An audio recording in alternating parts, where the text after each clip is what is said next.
بسم اللہ الرحمن الرحیم وبہ نستعین انہ خیر ناصر ومعین وصلی اللہ علی محمد واہل بیتہ الطیبین الطاہرین۔ بسم اللہ الرحمن الرحیم۔ ان الذین کفروا سواء علیہم اانذرتہم ام لم تنذرہم لا یؤمنون۔ ختم اللہ علی قلوبہم وعلی سمعہم وعلی ابصارہم غشاوۃ وَلَهُمْ عَذَابٌ عَظِيمٌ۔ الحمدللہ ہماری گفتگو سورہ بقرہ میں تھی اور 5 آیات کے بارے میں اجمالی طور پر مطالب آپ کی خدمت میں پیش ہوئے، یا دوسرے لفظوں میں یوں بھی کہا جا سکتا ہے کہ سورہ بقرہ کی ابتدائی 20 آیتوں کے اندر 3 گروہوں کا تذکرہ ہے۔ پہلا گروہ مؤمنین کا ہے کہ اس کے بارے میں تقریباً 4 آیتوں کے اندر بیان ہوا۔ دوسرا گروہ کفار کا ہے، لیکن یہاں پر بھی کفار کے ایک مخصوص گروہ کی بات ہو رہی ہے، یعنی کفار کا وہ ہٹ دھرم گروہ کہ جنہوں نے اپنے اوپر ہدایت کے راستے بالکل بند کر دیے ہیں۔ کچھ کفار ایسے ہیں جنہوں نے اپنے اوپر ابھی تک ہدایت کا راستہ بند نہیں کیا، لیکن بعض لوگ ایسے ہیں کہ جنہوں نے اپنے اوپر ہدایت کے سارے راستے بند کر دیے۔ 2 آیتوں میں جو آج انشاءاللہ ہم پڑھیں گے، ان دونوں آیتوں میں ان لوگوں کا تذکرہ ہو رہا ہے۔ اچھا، آہستہ آہستہ شروع کر رہے ہیں۔ ان الذین کفروا، بے شک بے تحقیق وہ لوگ کہ جنہوں نے کفر کیا۔ کفر عربی زبان میں کہتے ہیں، اصل معنی اس کا ہے چھپانا، کسی چیز کو نظر انداز کر دینا۔ چھپانے کو در حقیقت کفر کہا جاتا ہے، نظر انداز کرنے کو کفر کہا جاتا ہے۔ اسی معنی کے اعتبار سے کہتے ہیں کفران نعمت، یعنی ایک بندہ ایسا ہے جو نعمتوں کو نظر انداز کر دیتا ہے، ایک بندہ ایسا ہے جو نعمتوں کو چھپا دیتا ہے۔ حقیقت میں ان نعمتوں کے مقابلے میں منعم کا، انعام کرنے والے کا، نعمتوں کو عطا کرنے والے کا شکریہ ادا کرنا چاہیے، لیکن یہ بندہ اس کو نظر انداز کر دیتا ہے، چھپا دیتا ہے۔ اس اعتبار سے جو نعمت کا شکریہ ادا نہ کرے اس کے لیے کہتے ہیں کہ اس نے کفران نعمت کیا ہے، نعمت کو نظر انداز کر دیا، نعمت کو چھپا دیا۔ اسی معنی کے اعتبار سے جو بندہ دین کا منکر ہوتا ہے اس شخص کو بھی کافر کہا جاتا ہے، کیونکہ وہ حقائق اور آیات الہی کو چھپاتا ہے۔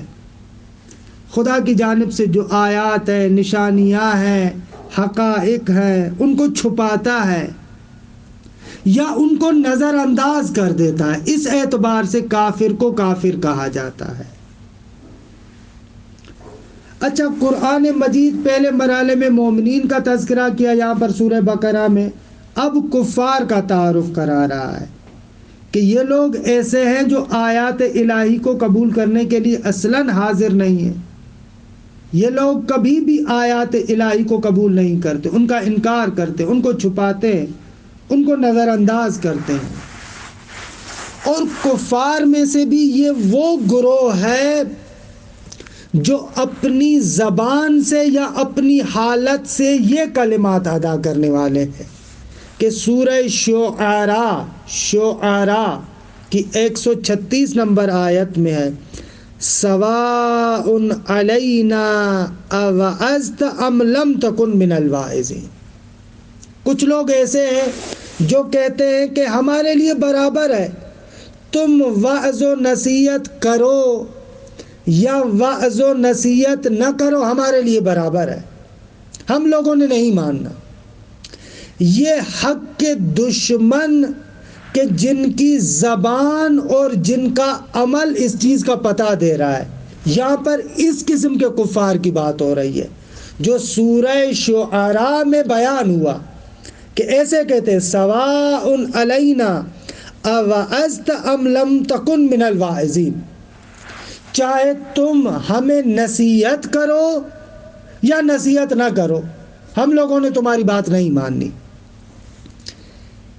ایسے لوگوں کی یہاں پر بات ہو رہی ہے کہ انہی کے بارے میں قرآن یوں کہہ رہا ہے ان الذین کفروا، بے تحقیق وہ لوگ کہ جنہوں نے انکار کیا، سواء علیہم اانذرتہم ام لم تنذرہم لا یؤمنون، برابر ہے ان کے لیے تمہارا ڈرانا یا نہ ڈرانا، تم ان کو ڈراؤ یا نہ ڈراؤ، یہ لوگ مومن نہیں ہوں گے، ایمان لے کر نہیں آئیں گے. کیونکہ جیسا کہ سورہ شعراء میں بیان ہوا کہ یہ لوگ ہٹ دھرم ہیں. یہ آپ اپنی زندگی کے اندر دیکھتے ہیں، بہت سارے لوگ ایسے ہوتے ہیں کہ جو کہتے ہیں آپ سے کہ بھئی آپ کی بات درست ہے، سب کچھ ٹھیک ہے، لیکن ہم آپ کی بات نہیں مانیں گے. یہ کیسے ہوتا ہے؟ یہ اس وجہ سے ہوتا ہے کہ قبول کرنے کے لیے، تسلیم ہونے کے لیے صرف علم کا ہونا کافی نہیں ہے.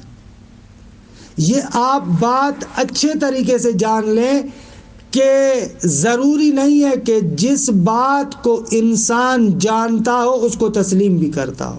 نہ، انسان کے وجود کے اندر فقط علم اور جانکاری کا جنبہ نہیں ہے، انسان کے اندر خواہشات اور احساسات کا جنبہ بھی بہت ہی قوی جنبہ ہے. کبھی کبھار انسان حقیقتوں کو جانتا ہے لیکن اس کی خواہشات کے مطابق نہیں ہے، لہذا انسان ان کو تسلیم نہیں کرتا. یعنی انسان اپنے برے اعمال کی وجہ سے اپنی خواہشات کا اتنا اسیر بن جاتا ہے. یہ اسیر جو لفظ کہتے ہیں نا، بہت اچھا لفظ ہے. انسان کبھی کبھار اپنی خواہشات کا اتنا اسیر ہو جاتا ہے، غلام ہو جاتا ہے، اس کو پتہ ہے کہ یہ بری چیز ہے لیکن پھر بھی اس چیز کے سامنے سرنڈر نہیں ہوتا، تسلیم نہیں ہوتا. اس بات کو سمجھنے کے لیے آپ ایک معتاد اور موالی کو ذہن میں رکھیں. جو بندہ خدا نخواستہ منشیات کا موالی ہو جائے، چرس، بھنگ، آفیم، اس قسم کے نشے کا عادی ہو جائے، جب وہ بندہ عادی ہو جائے نا، آپ اس سے جا کر پوچھیں کہ یہ جو تم کام کر رہے ہو یہ صحیح ہے یا غلط ہے، وہ آپ کو بتائے گا کہ یہ کام غلط ہے، اس کا اتنا نقصان ہے، لیکن اس کے باوجود بھی اس کام کو چھوڑتا نہیں ہے. کیوں؟ اس لیے کہ اس عادت کا اسیر بن چکا ہے، غلام بن چکا ہے. یہ عادت ایسی ہے کہ اس عادت نے اس کو جکڑ لیا ہے. اب بات صرف یہ نہیں ہے کہ آپ اس کو بتا دیں اور وہ بات آپ کی مان لے اور تسلیم ہو جائے. نہ عزیز من، یہ انسان کا وجود اتنا پیچیدہ وجود ہے. اسی طریقے سے انسان جو بد اعمالیاں کرتا ہے نا، برے عمل انجام دیتا ہے، بہت سارے موقع پر آپ دیکھتے ہیں کہ اس بندے کو پتہ ہوتا ہے کہ یہ میرا عمل خراب ہے، برا عمل ہے، اچھا عمل نہیں ہے، جانتا ہے، لیکن جانتے بوجھتے اس بات کے سامنے تسلیم نہیں ہوتا، کیونکہ اپنی خواہشات کا غلام بن چکا ہے، اسیر ہو چکا ہے. ان خواہشات نے، اس کو جکڑ لیا ہے اپنے اندر. یہ ایسے ہوتا ہے عزیز من، جیسے میں نے مثال اس موالی کی دی، ایسے کبھی کبھار ہوتا ہے. تو یہ ایسے لوگوں کی بات ہو رہی ہے کہ جن لوگوں نے اپنی بدعمالیوں کی وجہ سے، اپنی خواہشات کے سامنے وہ اتنے اسیر ہو چکے، غلام ہو چکے ہیں کہ اب ان کی زبان یہ ہے، سواء علینا اوعظت ام لم تکن من الواعظین. تم نصیحت کرو یا نہ کرو، ہم پر فرق نہیں پڑنے والا. یعنی ہم اتنے عادی ہو چکے ہیں کہ ہم اس کو چھوڑنے والے نہیں ہیں. ایسے لوگوں کی بات قرآن کر رہا ہے کہ وہ لوگ کہ جو کافر ہیں، تمام کفار کی بات نہیں ہے، اس مخصوص ٹولے کی بات ہے کہ جو لوگ کفر کرتے ہیں، جنہوں نے انکار کیا، سواء علیہم، ان پر برابر ہے. کیا برابر ہے؟ انذرتہم، کہ یہاں پر وہی تعویل مصدر میں جائے گا کہ انشاءاللہ جب ترکیب کریں گے وہاں پر ذکر کروں گا. چاہے تم ان کو انذار کرو یا نہ کرو، لا یؤمنون، یہ ایمان لے کر نہیں آئیں گے. اچھا، یہاں سے پتہ چل رہا ہے کہ جبر کی بات بھی نہیں ہے، خداوند متعال اپنے علم کی بات بتا رہا ہے. خداوند متعال اس مخصوص گروہ کے لیے بیان کر رہا ہے کہ میں اپنے علم سے جانتا ہوں یہ اپنی عادات کے اتنے اسیر ہو چکے ہیں کہ آپ جتنا بھی ان کو انذار کرائیں یہ اپنی باتوں سے پیچھے نہیں ہٹیں گے. یہ بالکل اسی طریقے سے جب ایک بندہ منشیات اور ان نشے آور چیزوں کا اتنا عادی ہو جائے کہ اب آپ کچھ بھی کر لیں وہ اس عادت کو نہیں چھوڑے گا. تو ایک بندہ آپ کو کہتا ہے بابا میں اس کو جانتا ہوں یہ بچپن سے اس چیز کا عادی ہے، آپ کتنا بھی کہیں اس کو، اس نے یہ عادت نہیں چھوڑنی. یہاں پر بھی بالکل اسی طریقے سے یہ اپنی خواہشات اور نافرمانیوں اور بدبختیوں کی وجہ سے اپنی خواہشات کے اتنے غلام ہو گئے، تمہارا انذار کرنا یا انذار نہ کرنا دونوں ان کے لیے برابر ہے.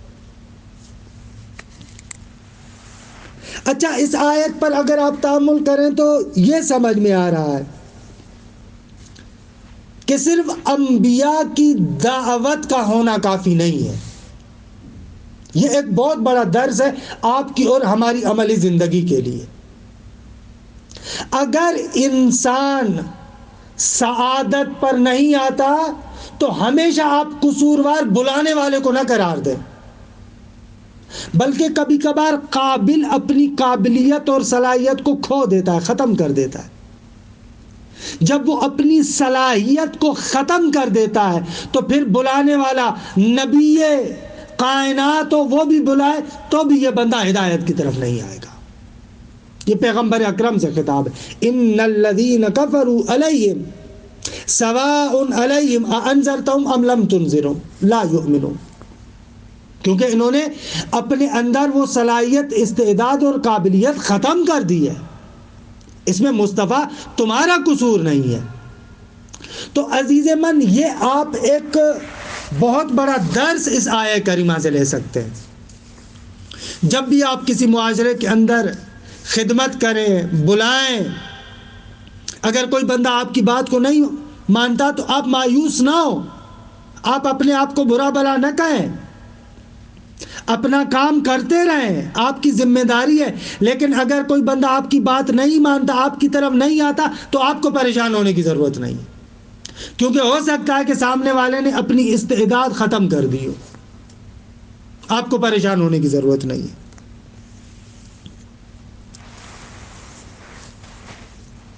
اچھا، اس کے بعد والی جو آیہ کریمہ ہے، ختم اللہ علی قلوبہم، اللہ تبارک و تعالی نے ان کے قلوب یعنی ان کی دلوں پر، وعلی سمعہم، اور ان کی قوت سماعت پر مہر لگا دی ہے.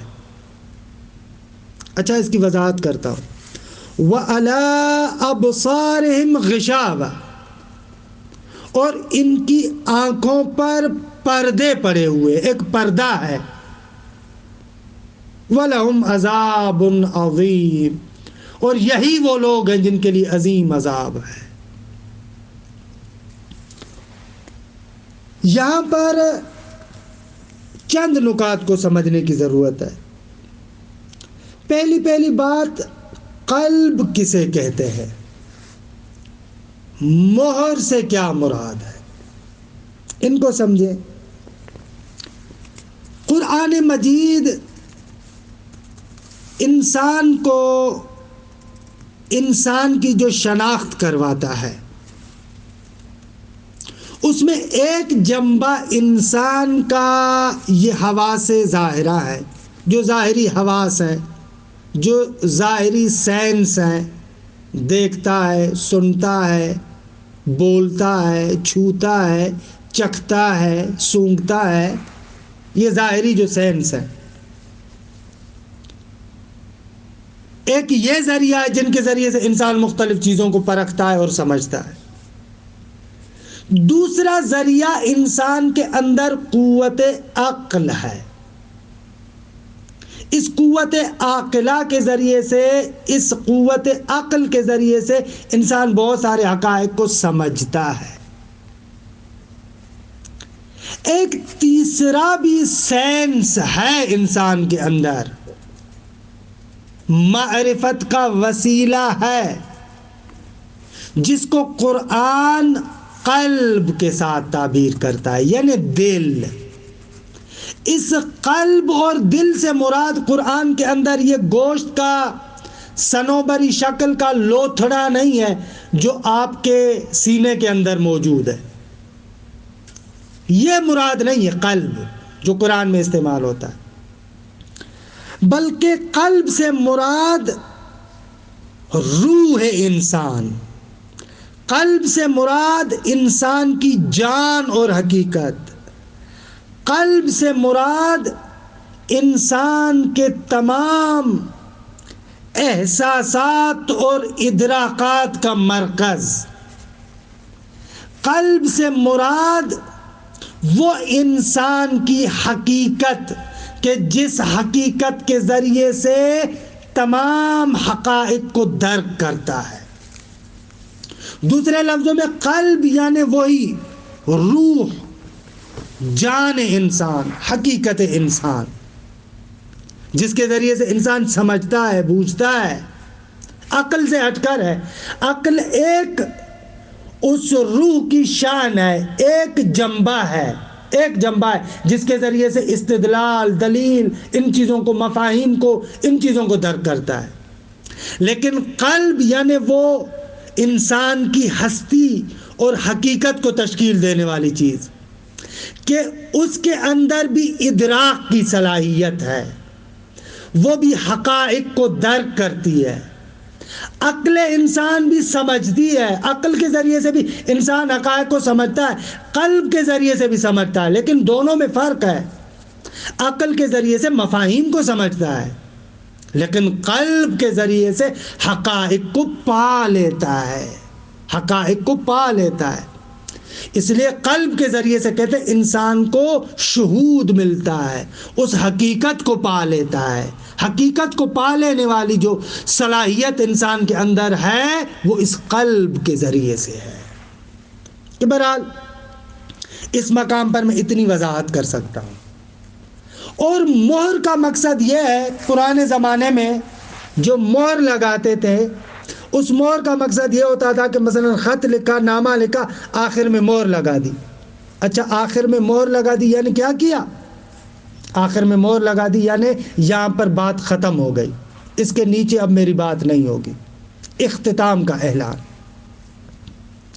خداوند متعال فرماتا ہے یہ جو کفار ہیں یہ ایسے لوگ ہیں اپنی خواہشات نفسانی کی وجہ سے، اپنے استکبار کی وجہ سے، تکبر کی وجہ سے، ان لوگوں نے اپنی حقیقت پر، اپنے قلب پر حقائق کو سمجھنے کے سارے راستے بند کر دیے۔ ان لوگوں نے بالکل اپنے اوپر تمام راستوں کو بند کر دیا، ختم کر دیا ہے۔ ایسے لوگوں کی بات ہو رہی ہے کہ قرآن مجید میں سورہ غافر میں ہے نا کہ یتبع اللہ علی کل قلب متکبر جبار، 35 نمبر آیت سورہ غافر کی، کہ خدا مہر لگا دیتا ہے ہر اس دل پر کہ جو متکبر ہو، جبار ہو، ہٹ دھرم ہو، حقیقت کو قبول نہ کرے، ان لوگوں پر خدا مہر لگا دیتا ہے۔ اچھا، خدا ان کو مجبور نہیں کرتا، ان کی اپنی بدبختی کی وجہ سے وہ لوگ اپنے اوپر، جیسے میں نے کہا تھا نا، وہ اپنی خواہشات، ہٹ دھرمی اور کفر کے اسیر ہو جاتے ہیں، غلام ہو جاتے ہیں۔ ایسے لوگوں کے بارے میں ہے کہ خدا ان پر مہر لگا دیتا ہے ان کے کفر کی وجہ سے۔ خدا ابتدائی طور پر کسی پر بھی ہدایت کا راستہ بند نہیں کرتا، ابتدائی طور پر خداوند متعال کسی پر ہدایت کا راستہ بند نہیں کرتا۔ انسان اپنے اختیار سے، اپنی بدبختیوں سے کیا کرتا ہے؟ اپنے اوپر ہدایت کے سارے راستے بند کر دیتا ہے۔ اچھا، اب خدا اس کو ہدایت نہیں کرتا، اس کو خدا اس کے حال پر چھوڑ دیتا ہے، کیونکہ اس نے اپنے کفر کے ذریعے سے، بدبختیوں کے ذریعے سے، نالائکیوں کے ذریعے سے حقائق کو سمجھنے کے سارے راستے اپنے اوپر بند کر دیے۔ جب اس طریقے سے ہے تو خدا اس کو اپنے حال پر چھوڑ دیتا ہے۔ خدا کا چھوڑنا یہ برابر ہے اس کے کہ گویا کہ خدا نے اس کے دل پر مہر لگا دی ہے۔ یہ بندے ہیں کہ ان کے قلوب اور دلوں پر مہر لگ چکے ہیں ان کی بدبختیوں کے باعث۔ ان کی قوت سماعت حق کو سننے کے قابل نہیں ہے۔ ان لوگوں کے آنکھوں پر پردے پڑے ہوئے ہیں، حقیقت کو نہیں دیکھتے، اور ایسے لوگوں کے لیے خدا کہتا ہے عذاب عظیم ہے۔ بہرحال یہ ان لوگوں کے بارے میں مختصر سی وضاحت۔ اب آتے ہیں خود تفسیر کی طرف، تفسیر شبر کی طرف، کہ میں عبارت پڑھتا ہوں اور یہاں پر جو ادبی نکات ہیں ان کو ذکر کرتا جاتا ہوں۔ ان الذین کفروا، وہ افراد کے جو کفر کرتے، بے تحقیق وہ کہ جو کفر کرتے، انکار کرتے ہیں۔ کس چیز کا انکار؟ باللہ، متعلق کفر یہاں پر ذکر نہیں ہوا۔ کس چیز کا انکار کرتے؟ اس متعلق کو ظاہر کر رہے ہیں تفسیر میں، اللہ کا انکار کرتے۔ وَبِمَا آمَنَ بِهِ هَؤُلَاءِ الْمُؤْمِنُونَ، جن کا ابھی ہم نے تذکرہ کیا، جن چیزوں پر یہ مؤمنین ایمان لے کر آتے ان کا انکار کرتے ہیں۔ ان الذین کفروا، ان حرف مشبہ بالفعل، الذین کفروا اس کا اسم ہے۔ سواء علیہم اانذرتہم ام لم تنذرہم لا یؤمنون۔ اس کی ترکیب یہ ہے کہ یہ بعد والا پورا جملہ ان الذین کفروا کی خبر ہے۔ اچھا، سواء علیہم اانذرتہم ام لم تنذرہم کی دو ترکیبیں ہیں۔ ایک تو یہاں پر سواء مصدر ہے لیکن مستوٍ کی معنی میں ہے، اس میں فاعل کے معنی میں، مستوٍ علیہم ان پر برابر ہے کیا؟ اانذرتہم، یہ یہاں پر حمزہ تسویہ ہے، برابر کا جو معنی دیتا ہے، یوں بھی برابر یوں بھی برابر، یہ تعویل مصدر میں لے کر جائے گا، یعنی انذارک ایاہم وعدم انذارک ایاہم، تمہارا ڈرانا اور نہ ڈرانا۔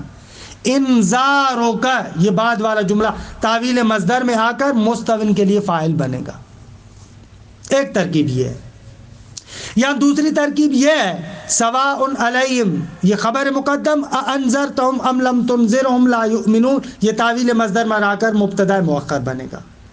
دونوں صورتوں میں آسان ہے۔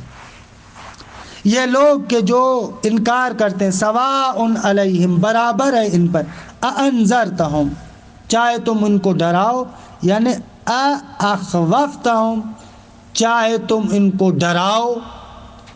حالانکہ انذار فقط خوف کا معنی نہیں دیتا، انذار ایک خبر مع تخویف، ایسے ہے، اخبار مع تخویف، خبر ڈرانے کے ساتھ، ان دونوں کے مجموعے کا نام انذار ہے۔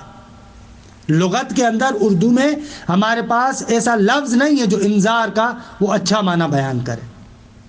خبر کا جنبہ بھی ہوتا ہے اور ڈرانے کا جنبہ بھی ہوتا ہے. حالانکہ کسی حد تک کہہ سکتے ہیں ہوشدار دینا، خبردار کرنا، دیکھو اگر تم انکار کرو گے تو اس مصیبت میں پھنسو گے، ایسے. لیکن آقا نے خوف کا معنی کیا. ام لم تنذرہم، چاہے تم ان کو نہ ڈراؤ، لا یؤمنون، یہ لوگ ایمان لانے والے نہیں.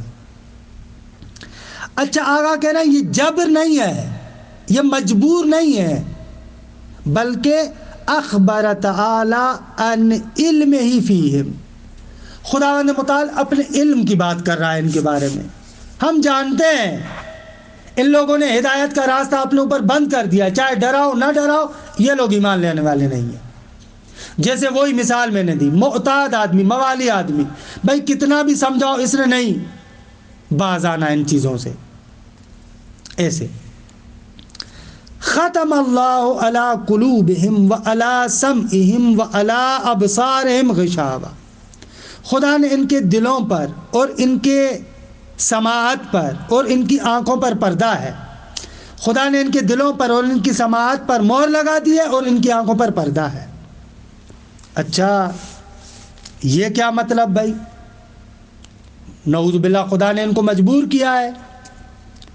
تو آغا جواب دیتے ہیں کہ اصل میں بعض روایات میں آیا ہے کہ جب انسان گناہ کرتا ہے نا تو اس گناہ کی وجہ سے ان کی دلوں پر ایک علامت، کالا دھبا علامت کی صورت میں ظاہر ہوتا ہے. جو باطن کا مشاہدہ کرتے ہیں وہ اس علامت کو دیکھ لیتے. یہاں پر بھی اس ختمہ سے مراد وہ باطنی علامت ہے، نہ کہ خدا ان کو مجبور کرتا ہے. یہ جواب آغا شبر دے رہے. وَسَمَهَا بِسِمَةٍ، ان کو ایک علامت سے موسوم کرتا ہے، ایک علامت ان پر لگاتا ہے کہ يَعْرِفُهَا مَن يَشَاءُ یا يُعَرِّفُهَا مَن يَشَاءُ، کہ خداوند متعال جسے چاہتا ہے وہ علامت دکھلاتا ہے. اعلیٰ من ملائکتہ، اپنے ملائکہ میں سے، و اولیاء ہی، اپنے اولیاء میں سے، جسے چاہتا ہے خدا وہ دکھلاتا ہے کہ دیکھو اس کے دل پر یہ علامت لگی ہوئی ہے. اذا نظروا الیہ، جب ان کی طرف وہ نظر کرتے ہیں تو وہ علامت ان کو پتہ چل جاتی ہے کہ بأنہم لا یؤمنون، یہ لوگ ایمان لانے والے نہیں ہیں. وعن الرضا علیہ السلام، امام رضا علیہ السلام سے روایت ہے، الختم هو الطبع علی قلوب الکفار، ختم یعنی مہر لگانا کفار کے دلوں پر، عقوبتاً علی کفرہم، ان کے کفر کی سزا میں.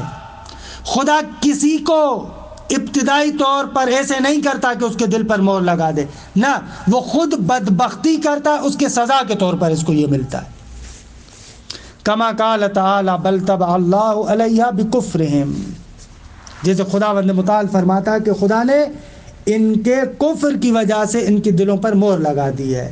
جیسا کہ میں نے آیت بھی پڑھی کہ یطبع اللہ علی کل قلب متکبر جبار، سورہ غافر کی آیت تھی. اچھا زیادہ بس گزر گئی کیونکہ تفسیر مزدی ہے تو لہذا وَعَلَىٰ أَبْصَارِهِمْ کا تکرار کر رہے. وَعَلَىٰ أَبْصَارِهِمْ غِشَاوَةٌ، غشاوۃ یعنی اے غطاء، ان کی آنکھوں پر پردہ ہے. اچھا کوئی بندہ کہہ سکتا ہے کہ بھئی خداوند متعال اپنی طرف مہر لگانے کی نسبت کیوں دے رہا ہے؟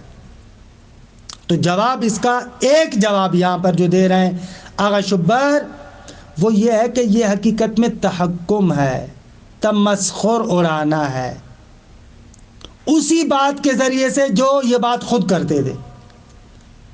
ان کفار کو کہا جائے کہ بھئی تم لوگ بات کیوں نہیں مانتے، تو یہ بدبخت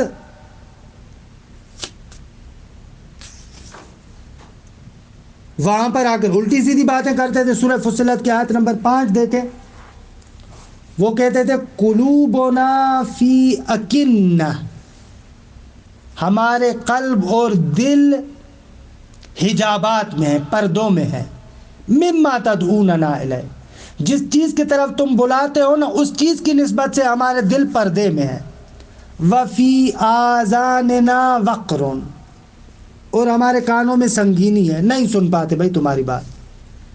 ومن بیننا وبینک حجاب، اور ہمارے اور تمہارے درمیان ایک حجاب ہے، لہذا ہم تمہاری بات سن ہی نہیں پاتے. تو آگا جواب دے رہا ہے، یہ جو سورہ فصلت کی آیت ہے اس آیت کو کرینہ بناتے ہوئے خدا تحکماً ان کو یہ کہہ رہا ہے. خدا ان کا گویا کہ مذاق اڑا رہا ہے. خود تم کہہ رہے ہو کہ ہمارے دلوں پر پردے پڑے ہوئے ہیں، ہم لوگ تمہاری بات سن نہیں پاتے. انہی کی بات کو تحکماً اور استہزاءً اور مزاحً خداوند متعال ان کی طرف پلٹاتا ہے. ختم اللہ علی قلوبہم. ایک یہ جواب. دوسرا جواب یہ کہ یا نہ، یہ آخرت کی بات ہے کہ قیامت کے دن خدا ان کی یہ حالت بنائے گا. او فی الآخرتی، قیامت میں خدا ان کے ساتھ یہ معاملہ کرے گا. اچھا یہ تو ختمہ ماضی کی بات ہے، خدا نے کر دیا ہے، قیامت تو آنے والی ہے. خوب قیامت کے لحاظ سے کیسے مانا ہوگا؟ کہہ رہے ہیں وَالتَّعْبِيرُ بِالْمَاضِي لِتَحَقُّقِهِ. ہم پہلے بھی بیان کر چکے، کبھی کبھار ایک کام جو یقینی ہوتا ہے، یقیناً ہونے والا ہے، اس کے لیے خداوند متعال ماضی کا صیغہ استعمال کرتا ہے، کیونکہ یہ تو ہو کر رہے گا، گویا کہ ہو گیا. میں نے مثال دی تھی نا کہ کبھی کبھار باپ بیٹے کو کہتا ہے بیٹا فلاں کام کرنا، تو بیٹا کہتا ہے بابا ایسے سمجھے یہ کام ہو گیا. محقق الوقوع کے لیے ماضی کا صیغہ بھی استعمال ہوتا ہے. تو قیامت کے دن ان کی یہ حالت تو ہوگی، یہ اتنا یقینی ہے گویا کہ ہو گیا. ختم اللہ علی قلوبہم. اور کہتے ہیں وَيَشْهَدُ لَهُ قَوْلُهُ، اور اس کے لیے خداوند متعال کا یہ قول بھی گواہ ہے. وَنَحْشُرُهُمْ يَوْمَ الْقِيَامَةِ عَلَى وُجُوهِهِمْ، ہم ان کو قیامت کے دن اٹھائیں گے سر کے بل، منہ کے بل ہوں گے. عُمْيًا وَبُكْمًا وَصَمًّا، اندھے ہوں گے، بہرے ہوں گے، گونگے ہوں گے، ایسے اٹھائیں گے ان کو. اچھا وختم اللہ علی قلوبہم وعلی سمعہم، حرف جار کا تکرار کیوں کیا؟ سمعہم کو قلوبہم پر وہ کر دیتے، عطف کر دیتے. کہا کہ نہ، تاکہ اس ختم اور مہر کی شدت کو بیان کیا جائے. خصوصیت سے ان کے دل پر بھی مہر ہے، خصوصیت سے ان کی سماعت پر بھی مہر ہے. وَكَرَّرَ الْجَارَ لِيَكُونَ أَدَلَّ عَلَى شِدَّةِ الْخَتْمِ، اس علا کا تکرار کیا حرف جار کا، کیوں؟ اس لیے کہ تاکہ اس ختم اور مہر کی شدت کو بیان کرے. اچھا قلوب اور ابصار تو جمع ہے، سمع کو مفرد کیوں لے کر آئے؟ وَأَفْرَدَ السَّمْعَ لِأَمْنِ اللَّبْسِ، کیونکہ یہاں پر کوئی التباس کا خطرہ نہیں ہے، مطلب بالکل روشن ہے، لہذا اس کو مفرد ذکر کیا. یا اس نقطے کی طرف اشارہ ہے کہ یہ سمع مصدر ہے، خوب اس میں جمع نہیں ہوتا. او لمح اصلہ المصدر، اس کی اصل کی طرف اشارہ ہے کہ جو مصدر ہے کہ وہ تثنیہ جمع سب کے لیے مصدر ایک ہی آتا ہے. درست ہے. او بتقدیر حواس سمعہم، یا نہ یہاں پر حواس یا مواضع کو مقدر مانا ہے، ان کی سماعت کے حواس پر بھی مہریں لگا دی ہیں. او لمناسبت، یا ایک مناسبت کو مد نظر رکھا ہے. دیکھیں عبارت یہاں پر بالکل تھوڑی اور مطلب زیادہ ہے. مدرک اور مدرک میں مناسبت ہونی چاہیے. قوت سامعہ مدرک ہے اور صوت اور آواز مدرک ہے. مدرک بھی ایک ہے یعنی صوت، اور مدرک جو سامعہ ہے وہ بھی ایک ہے. مدرک اور مدرک دونوں میں وحدت پائی جاتی ہے، لہذا اس مناسبت کو مد نظر رکھتے ہوئے یہاں پر مفرد کا لفظ استعمال کیا. لیکن دل مدرک ہے، لیکن اس کے مدرکات مختلف ہیں، مختلف مدرکات ہیں، زیادہ ہے، انواع و اقسام کے مدرکات، لہذا قلوب کو جمع کیا. یا ابصار کے مدرکات بھی مناظر مختلف ہیں، لہذا اس اعتبار سے اس کو جمع ذکر کیا، مدرک اور مدرک کی مناسبت کو مد نظر رکھتے ہوئے، اول مناسبتن یا مناسبت کی وجہ سے، لوحدت المدرک، مدرک ایک ہے تو مدرک بھی ایک ہونا چاہیے۔ عبارت یہاں پر بالکل تھوڑی استعمال کی ہے، وضاحت جو میں یہ بیان کر رہا ہوں یہ ان آغا شبر کی خود اپنی وضاحت ہے جو تفسیر جوہر ثمین میں ذکر کی ہے۔ کل جمع ہے، جمع کی طرح، جیسے قلوب اور ابصار جمع ہے لتکسر ہے کیونکہ اس کے مدرکات زیادہ ہیں۔ اگر یہی اتنی عبارت ہو کبھی بھی اصل مطلب واضح نہیں ہو سکتا جب تک کہ ان کی اس تفسیر کو نہ دیکھا جائے جو میں نے عرض کیا آپ کے سامنے۔ وَلَهُمْ عَذَابٌ عَظِيمٌ، یعنی آخرت میں انہی لوگوں کے لیے عذاب عظیم مہیا کیا گیا ہے۔ ایسا جو کافر لجوج ہے ان لوگوں کے لیے عظیم عذاب ہے۔ ای فی الآخرت العذاب المعد للکافرین، آخرت میں ان کفار کے لیے عظیم عذاب مہیا کیا گیا ہے، آمادہ کیا گیا ہے۔ الحمدللہ یہ دو آیتیں جو کفار کے بارے میں، ان کے بارے میں بھی مطلب روشن ہوا۔ انشاءاللہ کل سے تیسرے گروہ کے بارے میں تذکرہ ہوگا کہ جو منافقین کا ہے، کہ اس کے بارے میں 8 نمبر آیت سے جو شروع کریں گے تو 20 نمبر آیت تک انہی منافقین کا تذکرہ ہوگا۔ وصلی اللہ علی محمد و اہل بیتہ الطیبین الطاہرین۔